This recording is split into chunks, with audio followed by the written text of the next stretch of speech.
संपूर्ण मराठवाड्यामध्ये 5 जून ते 12 जून या काळामध्ये शिवसेना उद्धव बाळासाहेब ठाकरे पक्षाच्या वतीनं शेतकऱ्यांचं जन आंदोलन उभा करण्यात आलेलं आहे। या आंदोलन नाव दिले क्या हुआ तेरा वादा।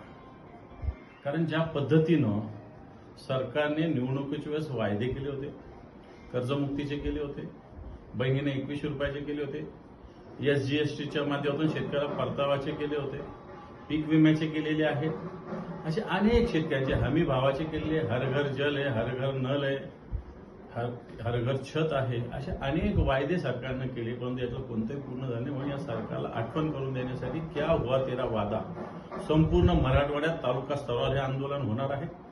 मी सगळ्या पदाधिकाऱ्यांना, शिवसैनिकांना आवाहन करेल की हे आंदोलन ताकदीनं करा आणि जनतेलाही आवाहन करेल की या आंदोलनात सहभागी व्हा। खऱ्या अर्थानं सरकारचा पर्दाफाश या निमित्तानं करायचं। हे सरकार शेतकरी विरोधात आहे आणि शेतकऱ्यांना न्याय देण्यासाठी आंदोलन शिवसेना उद्धव बाळासाहेब ठाकरे पक्षाच्या वतीनं उभं करण्यात आलेलं आहे।